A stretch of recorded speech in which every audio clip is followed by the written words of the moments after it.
¿Qué tal? ¿Cómo están? Un gusto saludarlos. Muy buenas noches y muy buenas tardes también a quienes nos siguen al mediodía. Estas semanas han sido trascendentes para Latinoamérica porque las urnas han hablado, sin duda alguna, han dicho su palabra y han dicho la palabra de las mayorías de nuestros pueblos. El día domingo nos hemos quedado impactados ante el 78% de votación de aprobación para una nueva constitución política allá en Chile. Habíamos visto semanas atrás, bueno, desde el año pasado, cruentos enfrentamientos. Fuimos testigos de los excesos que cometían los carabineros hacia la gente que salía a protestar. Y bueno, desde acá solamente podíamos impactarnos, criticar, pero de pronto el tiempo pasó y el pueblo chileno se impuso. Y se impuso particularmente en las urnas. Chile viene de un periodo muy largo de la aplicación de lo que es el modelo neoliberal. Y quienes tenemos la suerte de haber conocido ese país, sabemos que basta salir un poquito de las ciudades, te encuentras con bolsones de pobreza, pero una pobreza inmensa, infinita, impresionante. Los Chicago Boys fueron los que un poco jugaron con el modelo allá en el país de Chile y ahora el pueblo, después de 30 años, reacciona, se moviliza y finalmente empieza a generar sus nuevas conquistas. Doy la más cordial bienvenida a dos amigos míos de Chile, a quienes he conocido en el doctorado de Salamanca y que actualmente son docentes universitarios y han estado muy activos en esta lucha. Un poco por orden de llegada, los saludaré. Marco González Pizarro, él es él es abogado, pero además es doctorado en ciencias sociales, ha estado muy activo en este tema y es docente universitario. Hola Marco, ¿cómo estás? Buenos días. Buenos días, estamos grabando de mañana, pero salimos por la noche. Hola. Muy buenos días, Verónica. Gracias por la invitación a tu programa. Un saludo grande a la distancia para compartir esta experiencia que ha ocurrido en el último año de recuperación de nuestros derechos fundamentales en la Carta Magna a través de la movilización del pueblo. Esperamos que tengamos una linda conversación. Seguro que sí, porque ustedes nos van a ayudar a entender muchos elementos. Y una amiga de siempre, Claudia Urrutia, mi compañera en el doctorado de Salamanca, ella es socióloga y también docente universitaria, ha estado activa y probablemente gracias a ella es que yo me he ido enterando de todo lo que sucedía en Chile de primera mano. Hola Claudia, buen día. Hola Verónica, buenos días. Muchas gracias por la invitación. Bueno, 78% de aprobación. Impresionante. Todo esto empezó, Marco, cuando la gente, una frase que se nos ha quedado creo que a todos los del continente y del mundo, no son 30 pesos de que se sube el precio del metro, decía la gente, son 30 años que estamos soportando. Esa frase quedó marcada. Explícame un poquito, ¿qué pasó? ¿Cómo, de dónde viene? Hazme un poco los antecedentes de él. Bueno, tú has hecho una introducción breve, pero bastante cercana a lo que determinó el espacio de tiempo de esos 30 años en que se experimentó en Chile un fundamento neoliberal con los Chicago Boys que mencionaste, para tratar de generar un modelo de desarrollo a partir de privatizaciones y de una extrema aplicación de un capitalismo muy extremo. En definitiva, el resultado también lo has destacado en cuanto a que los bolsones de miseria y pobreza terminaron por ser el espejo de ese desarrollo, y esos 30 años, no son 30 pesos, son 30 años. Hoy en día, después del plebiscito del domingo, se dice que no son 30 pesos ni 30 años, son 3 comunas, porque solo en 3 comunas del país, las comunas ricas del Gran Santiago, ganó el voto del rechazo, y no por tanta amplia mayoría en 2 de ellas. De modo que es un grupo muy reducido de la población que en definitiva se benefició con este modelo, y el resto del país quedó atrapado, ¿cierto?, en muchos intentos de alcanzar una vida digna, que en definitiva chocaron con estas mercadotecnias y estas herramientas del capitalismo monetarista, que determinaron el cansancio, el hastío, el agobio, hasta que el pueblo explotó, estalló, ¿no? Y quedó esta secuela para el mundo de problemas de fondo que se pretenden resolver a través de las nuevas normas fundamentales. El año pasado, cuando veíamos la reacción que ustedes tenían ante el incremento del precio del metro, pero que esto era en Santiago, sin embargo veíamos las reacciones en Iquique, en Arica, en lugares que están más cercanos a nosotros, la veíamos casi desproporcionada, no entendíamos que había una furia de años. Dame más referencias, más antecedentes de eso que sucedió en aquel momento y de lo que vinieron arrastrando ustedes por años. Los pueblos de Latinoamérica, de Chile, tratan la gente, el pueblo trabajador trata de tener una vida digna, de tener elementos para desarrollarse en educación, en salud, en pensiones, en trabajo. Y se apostó por muchos espacios de poder a lograr en el marco constitucional, ¿cierto? En esta carcasa que dejó el pinochetismo, el acceso a esa vida digna, pero en definitiva nunca llegó. Esa es la marca de la movilización popular del 18 de octubre del estallido social. El emblemático sector de la Plaza Italia pasó a llamarse Plaza de la Dignidad, porque lo que persigue el pueblo trabajador chileno es dignidad, es respeto, es una adecuada retribución por el esfuerzo del trabajo, en salud, en pensiones, en educación para sus hijos, hay un adecuado transporte público, son cosas básicas, ¿no? De allí que la clase política, sabiendo los déficits enormes de estos 30 años, entregó la constitución de Pinochet, y de eso se trata ahora, de armar una nueva carcasa para este país, porque lo que había fracasó y fracasó del modo más estrepitoso. Bueno, la constitución que tienen ahora, Claudia, ¿de cuántos años, de cuánto tiempo data, cuándo se la hizo? Y un poquito me gustaría a mí que me cuentes el momento en que reacciona el pueblo chileno, el momento en que dice no, basta, alto, y comete una serie de excesos. La pandemia les vino como anillo al dedo, te decía yo en otra entrevista, y los aplacó un poco, pero un aplacarse que volvió con más fuerza. Dos preguntas serían entonces, un poco el tema de cuánto tiempo y de cuándo viene esta constitución, y esa otra reacción post pandemia. Bueno, mira, Vero, la constitución es del año 80, es la esencia misma, el espíritu propio de la dictadura de Pinochet, y nos ha acompañado durante todos estos años, y claramente ya decía Marco, las consecuencias que ha generado este modelo, ¿no? Yo básicamente me referiría más que a los años y a la dictadura, porque eso hay mucho estudio y en realidad de eso se sabe bastante en general, ¿no? Y de hecho es la razón por la cual se nos reconoce, sobre todo en el extranjero, que la Constitución está asociada al gobierno militar, es que yo te diría que se vino larvando por muchos años esta sensación de desigualdad, de abuso, de desequilibrio, y que por lo tanto esto que empezó a correr de manera soterrada fue una mezcla de muchas situaciones, no solamente de abusos en términos económicos, como ya habían señalado Marcos, sino también de desencantos, ¿no? Demasiados desencantos.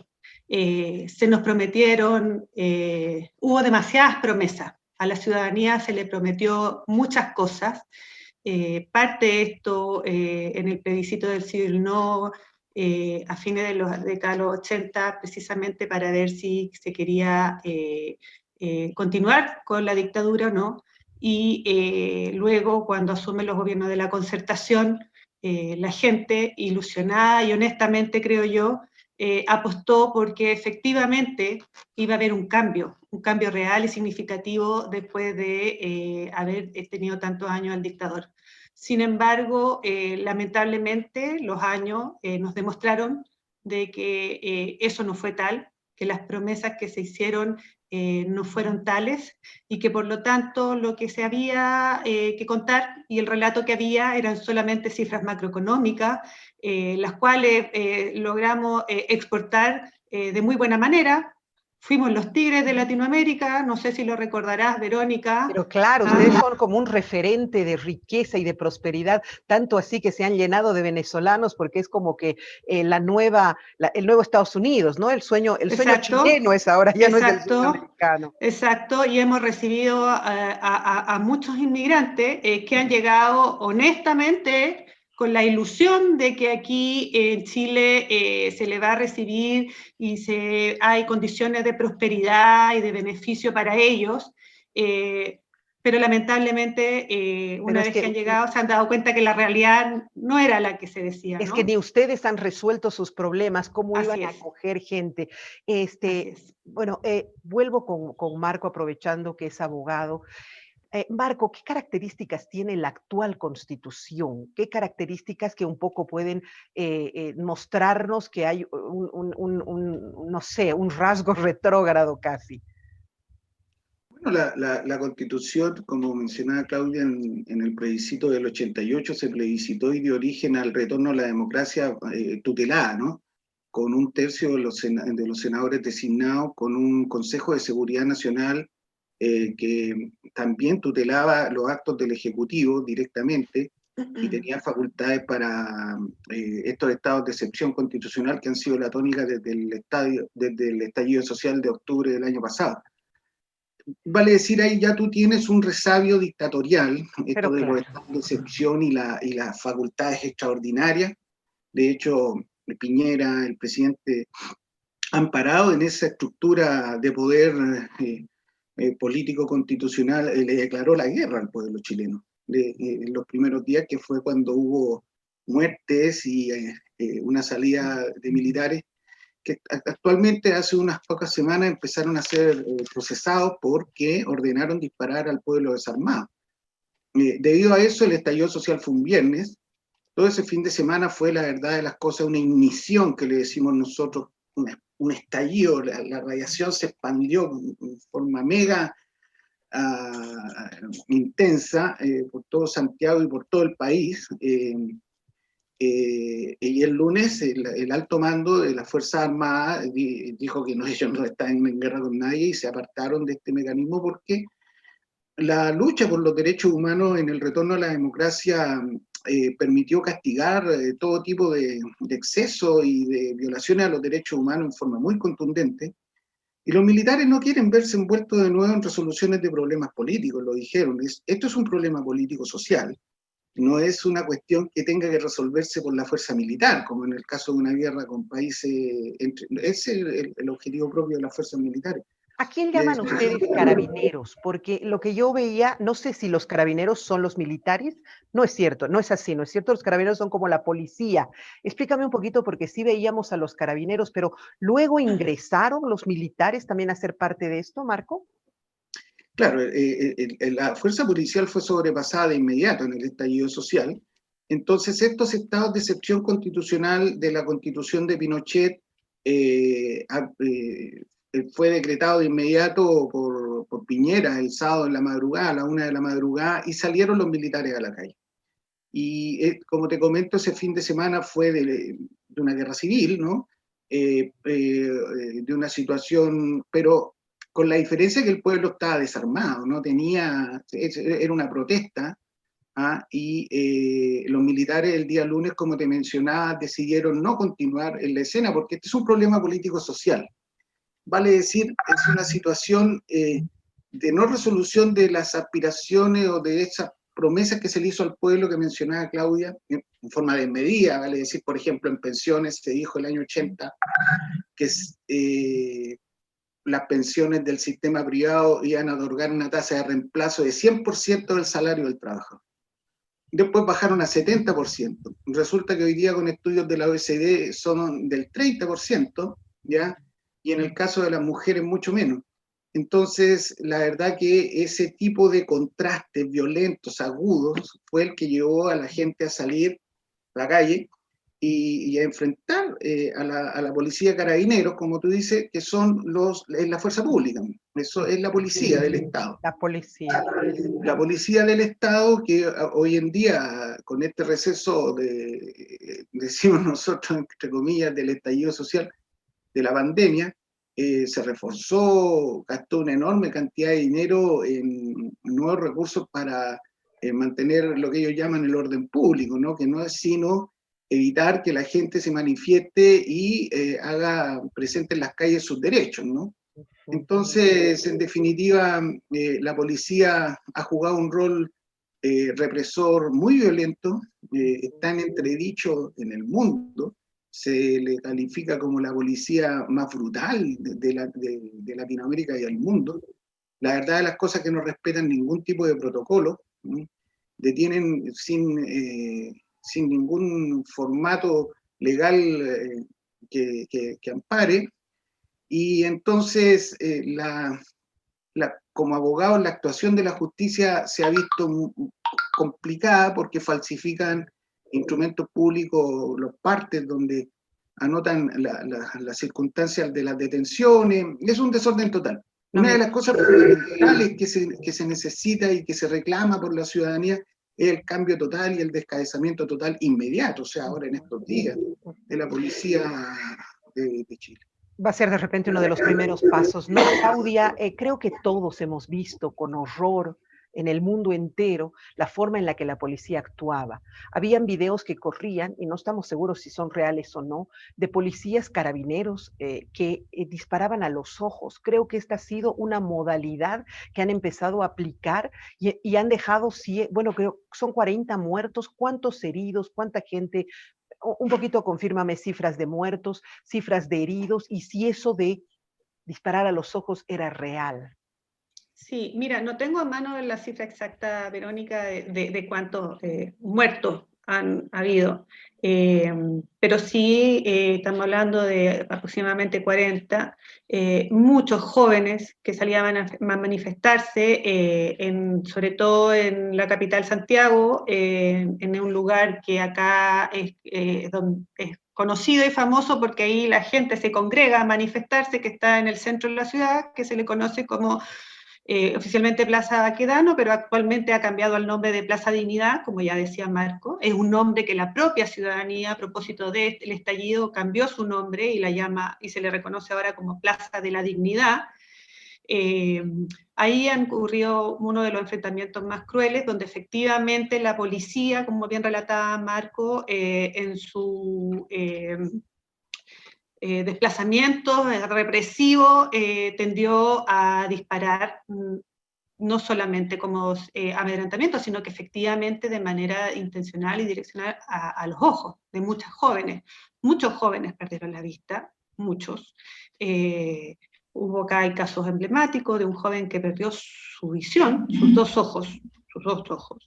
Y además tenemos una situación muy particular, es que una mujer que se dirigía a su trabajo, que no estaba en una movilización, pero por esa fecha, digamos, se encontró con carabineros y se vio vista en medio de esta situación y le dispararon y ella perdió sus dos ojos. Y a día de hoy no se ha podido recuperar, le traía una serie de consecuencias. Entonces, lo que te quiero decir es que la represión ha sido brutal. Ha sido brutal. No ha habido ninguna forma de haber aplacado esta situación. No hay cómo justificar lo injustificable. Claramente, si se quisiera dispersar, digamos, este tipo de manifestaciones, se pudo haber recurrido a otro tipo de circunstancias. Por lo tanto, esto ha generado, como tú comprenderás, una razón más para que la gente en estas condiciones de estallido esté, digamos, movilizándose con mucha más ahínco y con mayor fuerza, porque claramente la fuerza, digamos, cuando te repelen con fuerza, eso genera un efecto contrario. Eso es lo que me impacta, porque hasta la semana pasada ustedes se seguían manifestando y aunque todos decíamos, pero ¿y qué pasa? Falta una semana para el referéndum, ¿por qué se siguen manifestando? Había el temor de que el referéndum, una vez fue postergado, ¿no es cierto? Pero fue por la pandemia. ¿Había el temor de que se postergue nuevamente? Sí, siempre, yo creo que siempre eso de manera latente ha existido esa posibilidad, ¿no? Porque lamentablemente experiencia tenemos como país, como para dudar respecto de si la institución va a estar a la altura de las circunstancias. y con todo lo que había sucedido desde octubre hasta la fecha, post pandemia, claramente era una alternativa que uno consideraba, probablemente no con mayor fuerza ni con mayor fundamento, pero sí existía esa situación que era dable suponer. Y por eso se seguían manifestando. Era un poco como advertencia que no iban a aceptar esa posibilidad.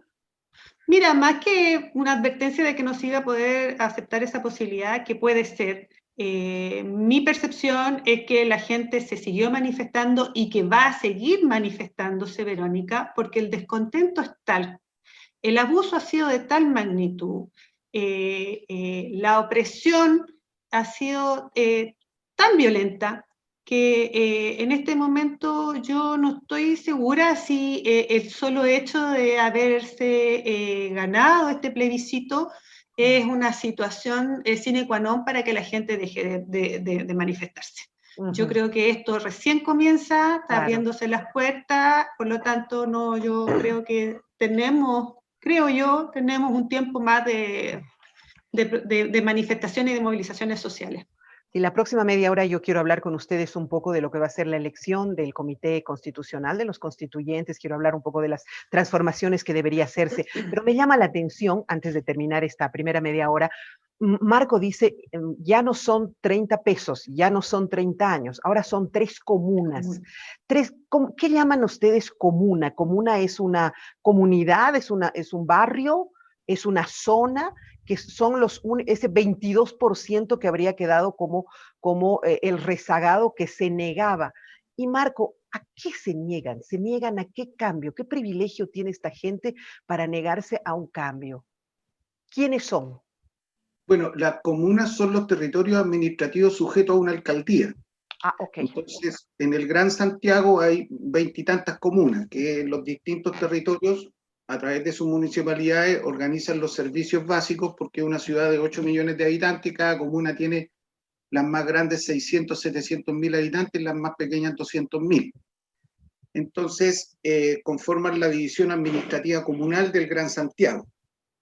Es en el Gran Santiago donde están las 3 comunas ya ricas, más ricas del país, donde se concentran lo que podríamos decir los dueños de los medios de producción, ¿no?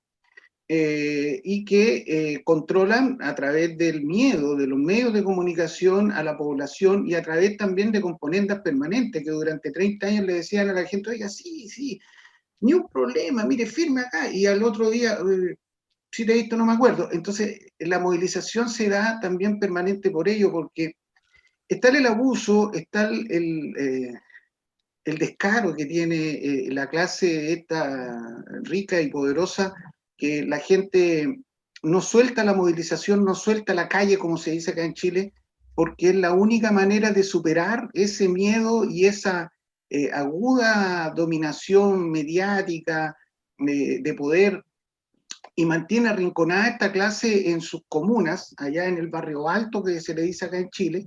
Hoy día ha quedado demostrado que es un grupo muy pequeño de personas que se ha sostenido porque esta fuerza pública controla con estos métodos realmente aberrantes de disparar a los ojos y de poner gas pimienta y carros muy esta violencia. Esas son las comunas. Ajá. Y esa es la gente. En una maestría que hice, realicé una tesis un poco sobre el tema de Chile y nuestro tema marítimo y nuestros puertos, y ahí investigué y quedé impresionada.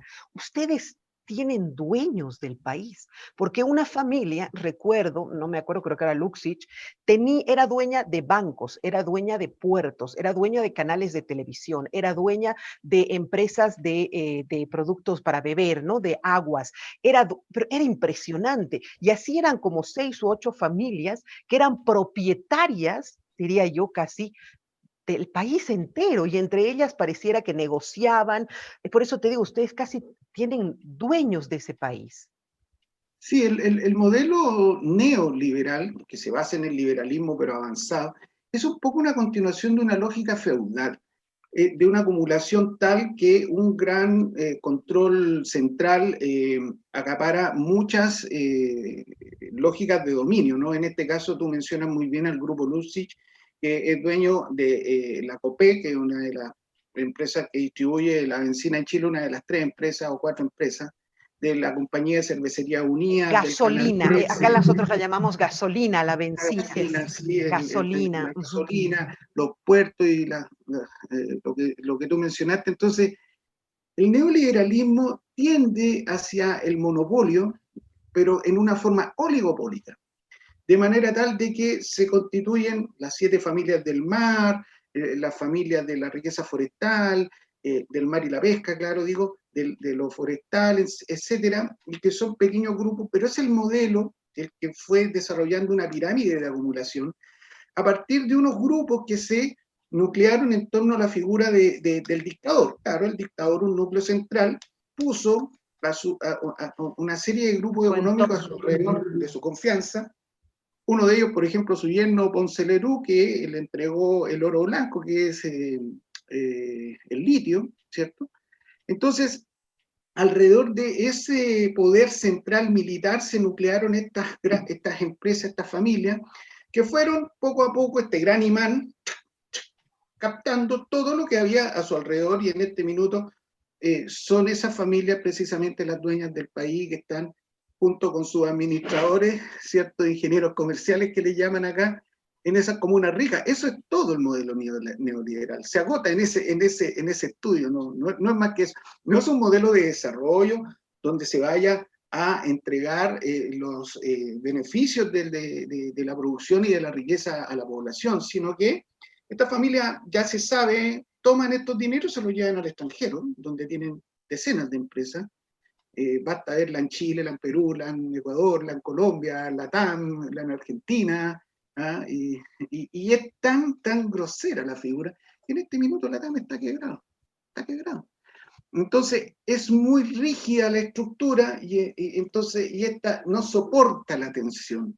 El país está realmente en ruinas, ¿ya? El modelo de acumulación neoliberal oligopólico fracasó estrepitosamente. Este tesis del chorreo, ¿no?, famosa que se dio a conocer al mundo, fracasó, no tiene ningún destino.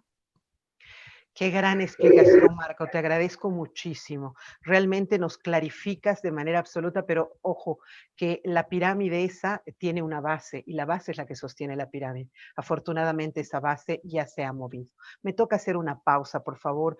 Creo que es fundamental que nosotros escuchemos estos relatos y estas explicaciones de lo que se ha vivido en Chile con la aplicación de un modelo neoliberal. Mi padre lo llamaba un modelo desencarnado, un modelo deshumanizado. Y creo que nosotros los bolivianos nos hemos librado de aquello. La próxima media hora vamos a reflexionar con ellos sobre cuáles serían los cambios urgentes que deberían incorporarse en la Constitución, quiénes deberían ser los constituyentes y sobre todo si finalmente Chile se siente tranquilo o con por lo menos una esperanza. Permítame hacer una pausa y enseguida regresamos.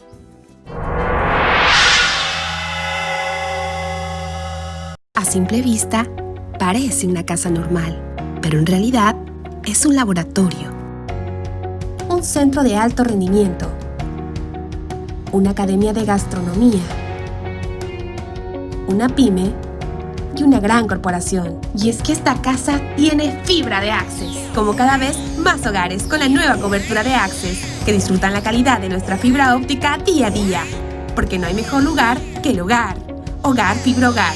Cámbiate a Access. Esta empresa está regulada y fiscalizada por la ADT. Hoy, las señales de nuestro satélite llegan a cada metro cuadrado del país, conquistando selvas y montañas, acortando tiempo y distancias, integrando a hombres y mujeres del campo con el mundo entero. Con tecnología espacial de punta, nuestras comunicaciones por satélite se producen en nuestro país. Ahora, pensamos en grande y hacemos realidad nuestros sueños. Internet y televisión satelital donde tú quieras.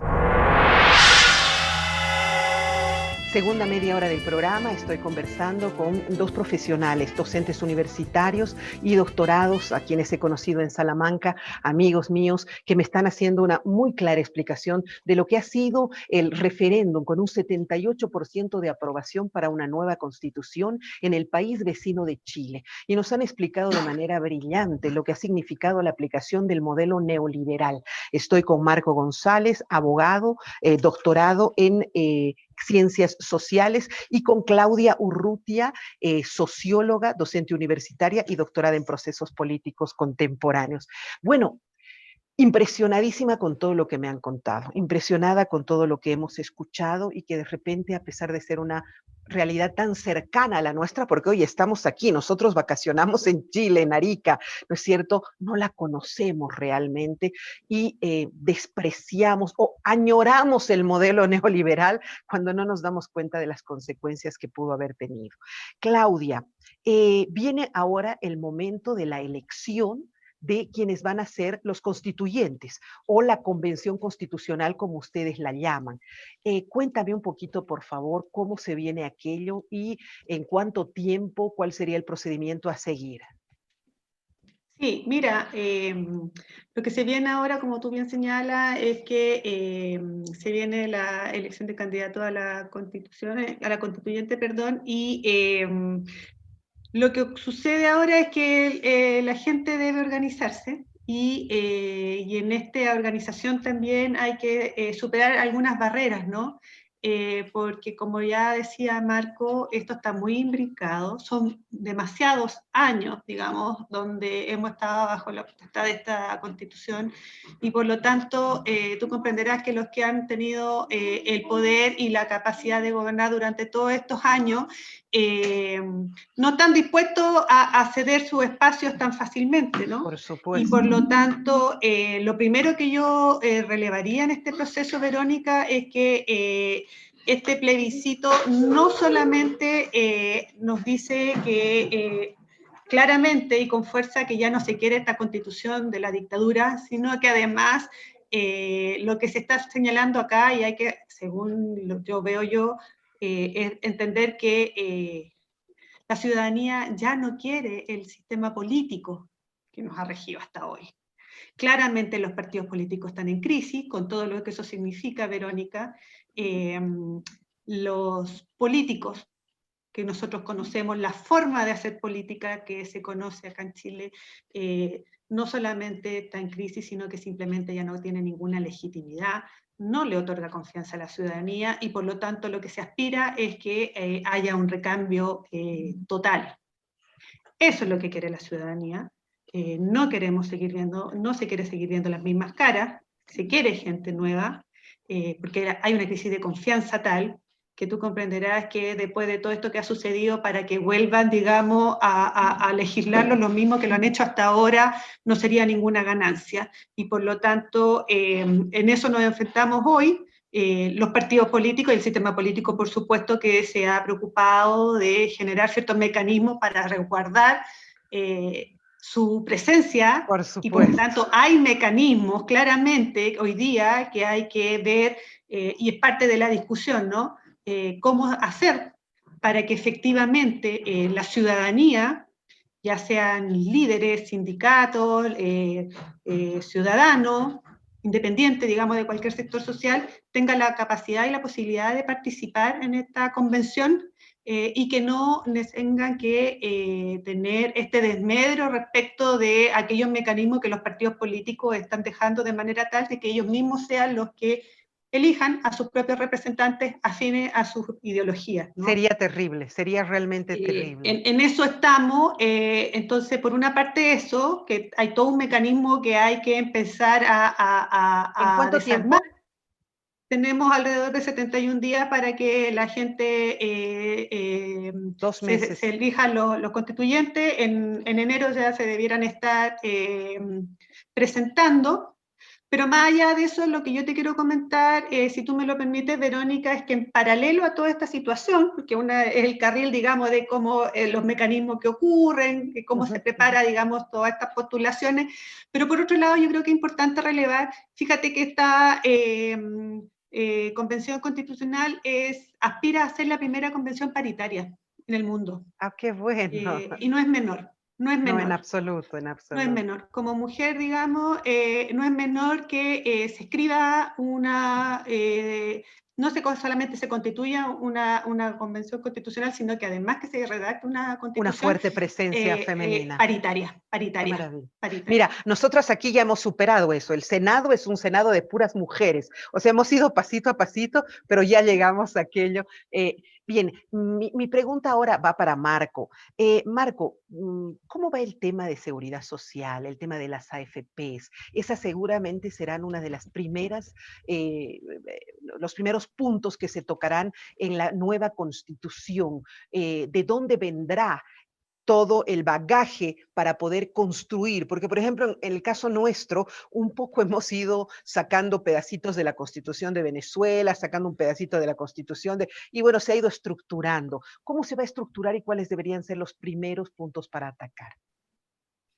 Bueno, yo he sido parte activa del movimiento No Más AFP desde su creación prácticamente, y nosotros hemos apuntado hacia que la seguridad social, ¿cierto?, incluye no solo las pensiones, sino que la salud y derechos asociados, ¿cierto?, incluso la educación, la vivienda, porque es un concepto.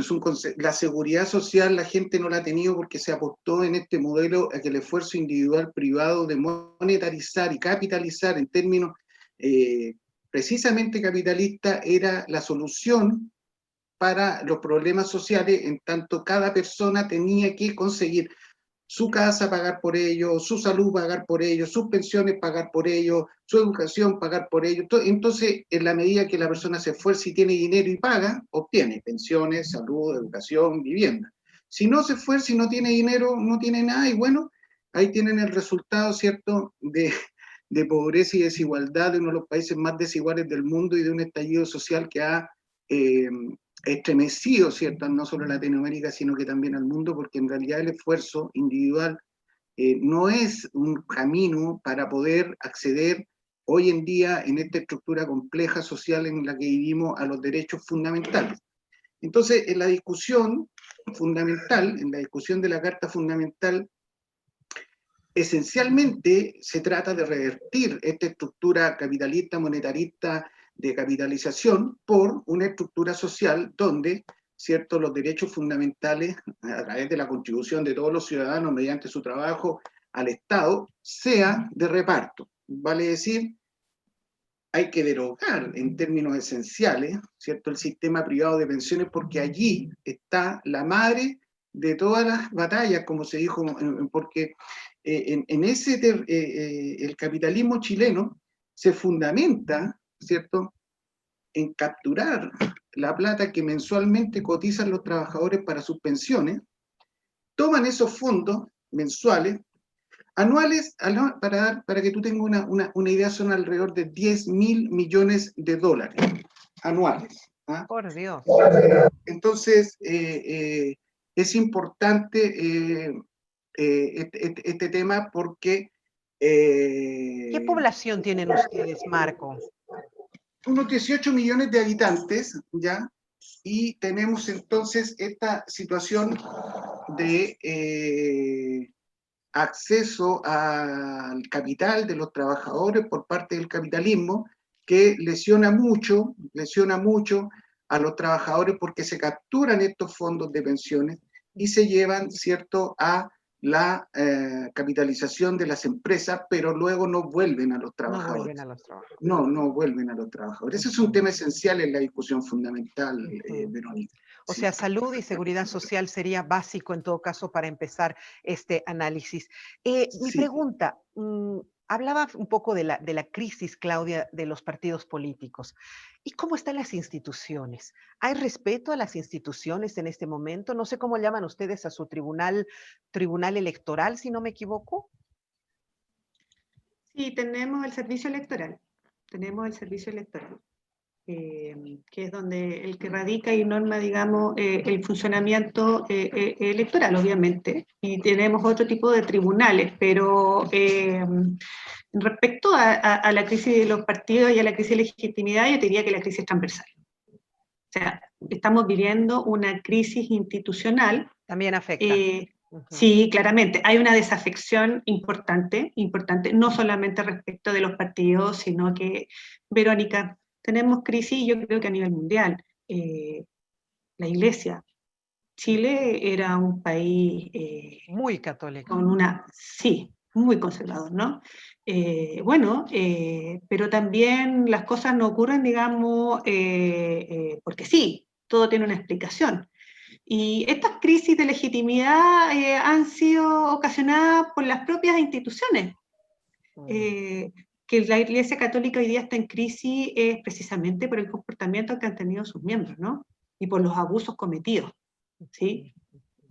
¿Para qué hablar latamente sobre los abusos sexuales, sobre los abusos económicos y una serie de cosas que se han ido descubriendo en los últimos años? Y producto de eso la gente también se ha ido desencantando.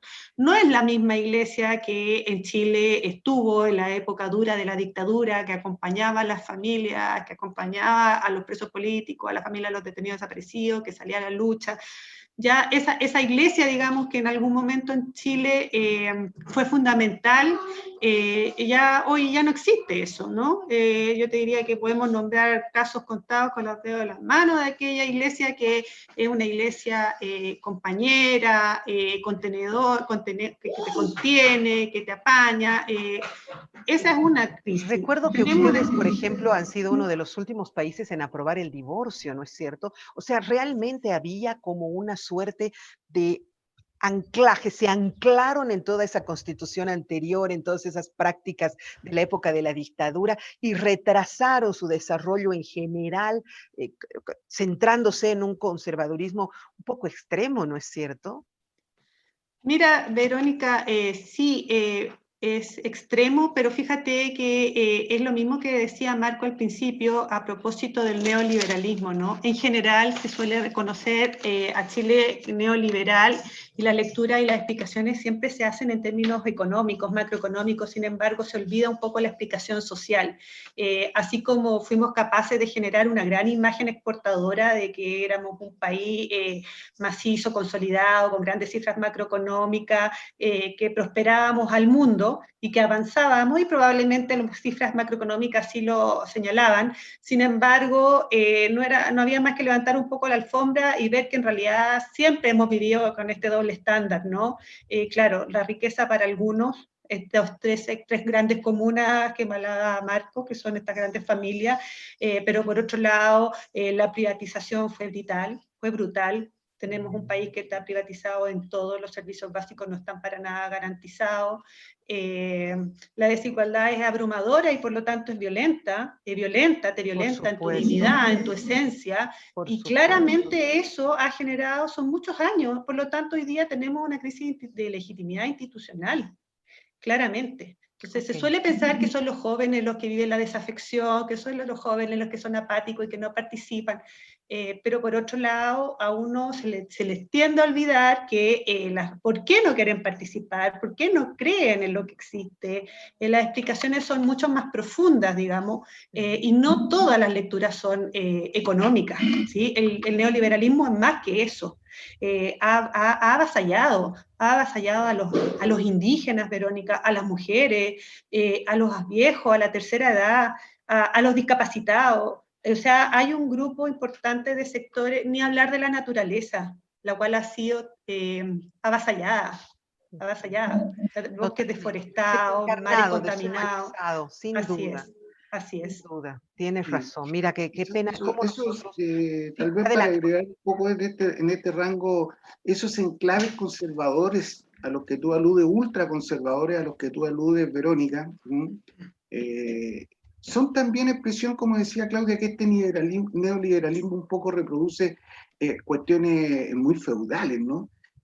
Muy ancladas en una estructura de control monolítico donde nada se puede mover, porque si se mueve un poquito esta base que dices tú, ¿ya? Que mueve un poquito el árbol de la abundancia, como que se les desarma todo, como que entran en paroxismo, se desesperan. Entonces es muy frágil también el modelo. Claro Hoy en día en que todo es más dinámico, es más evolucionado, en donde la conciencia avanza, lo vemos en Bolivia cómo se sacudieron de esta retorno a estas cosas también un poco raras, ¿no? De hacer saumerios con Biblia en un recinto donde se tiene que discutir con la razón y con los fundamentos. Es un poco volver a esa estructura semifeudal, ¿no? Eso quería preguntarte, Marco, ¿cómo ves tú a Bolivia? O sea, después de escuchar todo lo que ustedes me relatan y de haber estudiado un poco la realidad chilena, a pesar de la máscara de lo bien económicamente que se encuentran, uno piensa y dice, caramba, a pesar de todo, yo como país, Bolivia, estoy como con un pasito más adelante. ¿Así lo ven ustedes? Sí, sí, por supuesto.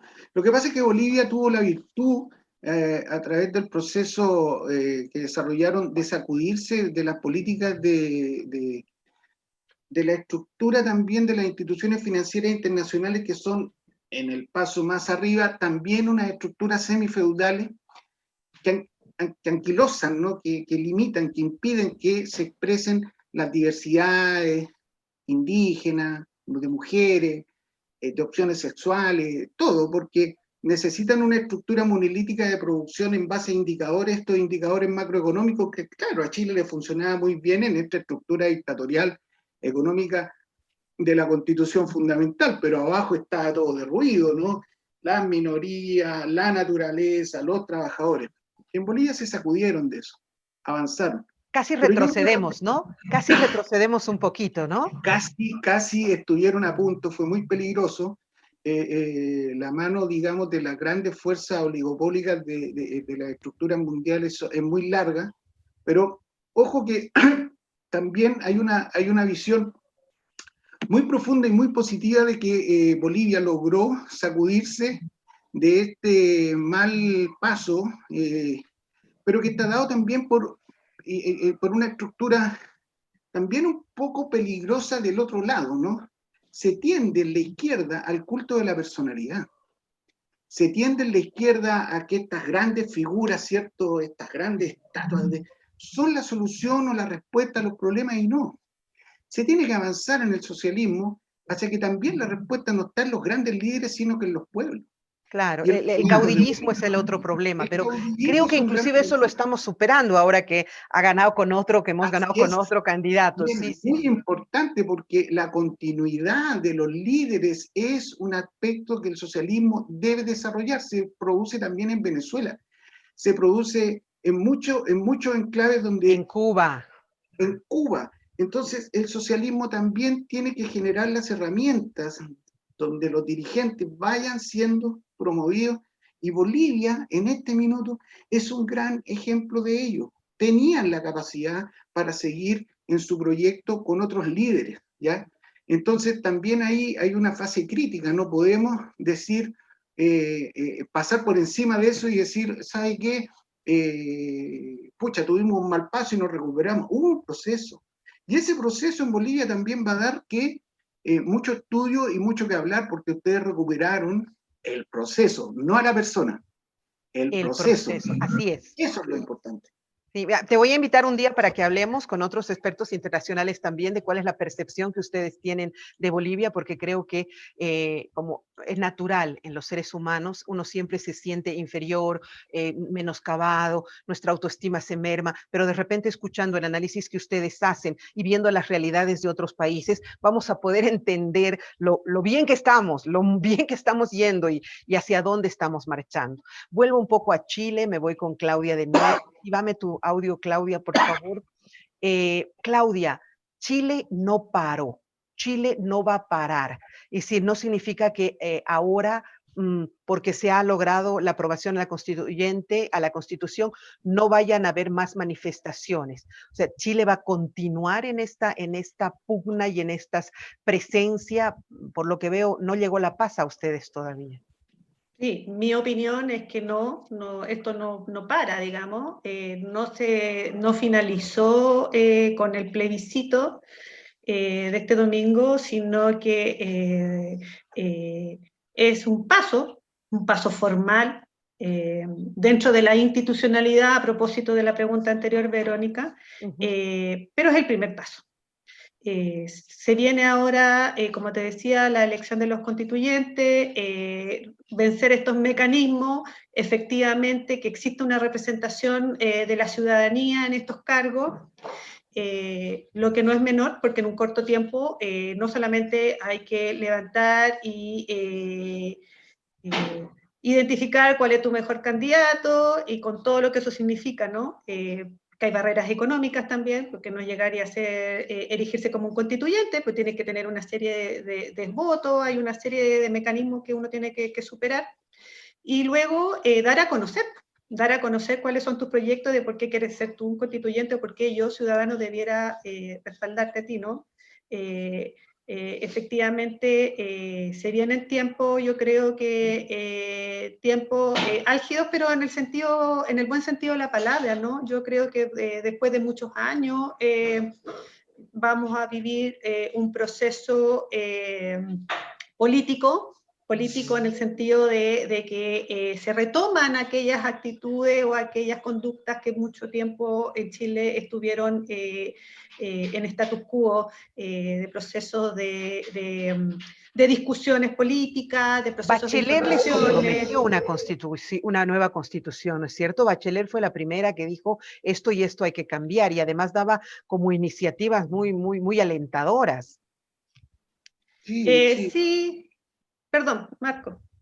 No, continúo contigo, Claudia, estoy en pantalla contigo, sí. Sí, prometió, incluso hubo algunos encuentros, digamos, con clave que se dispuso a nivel nacional para poder empezar a discutir las primeras ideas. Sin embargo, no fue un proceso del todo dable, en el sentido de que el segundo gobierno de Bachelet fue altamente cuestionado. No contó con la mayoría de su primer gobierno. Claramente uno lo mira ahora en retrospectiva, ¿no?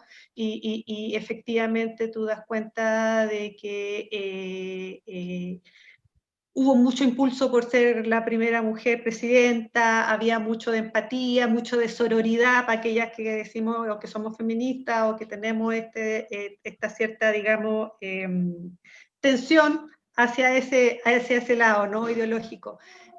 Pero claramente ese no es un argumento por sí solo para poder, digamos, rescatar y valorar en sí mismo un proyecto político y un gobierno del que claramente no estuvo a la altura de lo que uno esperaba, ¿no?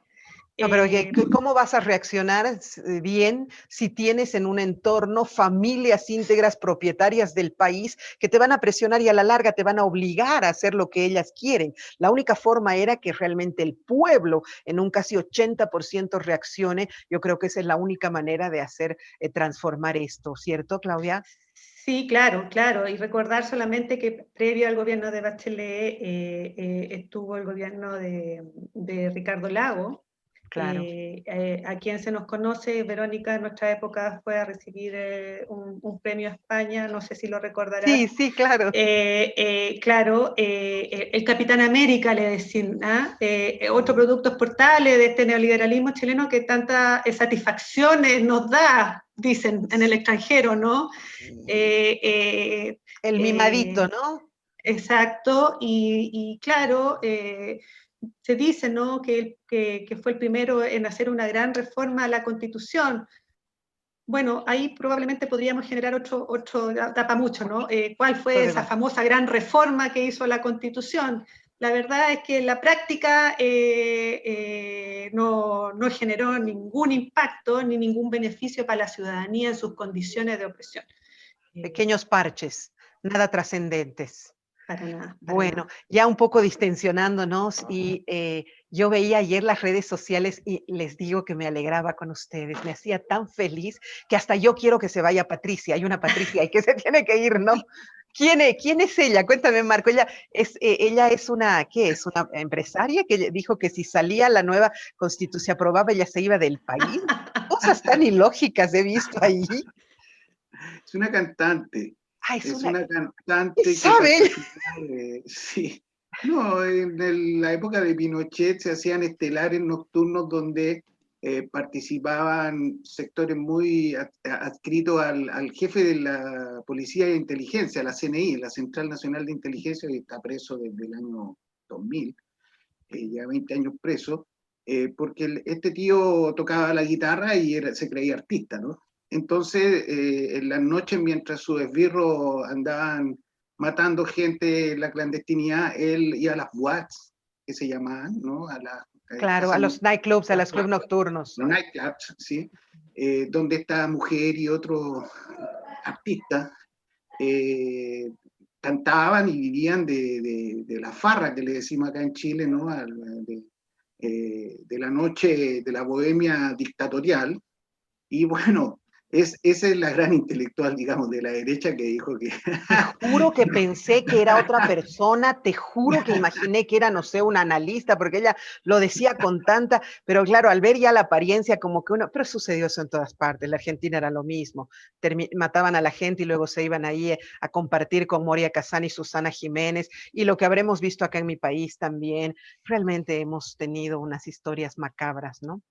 Yo les agradezco tanto que me hayan ayudado a entender esta lógica, pero además qué orgullo tener dos amigos tan comprometidos con estos temas sociales. Y si algo he ganado en Salamanca es encontrar estas maravillosas amistades. Marquito, para terminar, no sé si un mensaje para tu país o un sentimiento personal, dame por favor unas palabras para cerrar. Bueno, lo mismo, qué linda experiencia compartir en estos centros de estudio del primer mundo, conocer gente como tú, que es una gran comunicadora social, desde luego siempre conectada con la realidad y particularmente con nuestra realidad. Qué linda entrevista y te lo agradezco, te lo agradezco en lo personal muchísimo.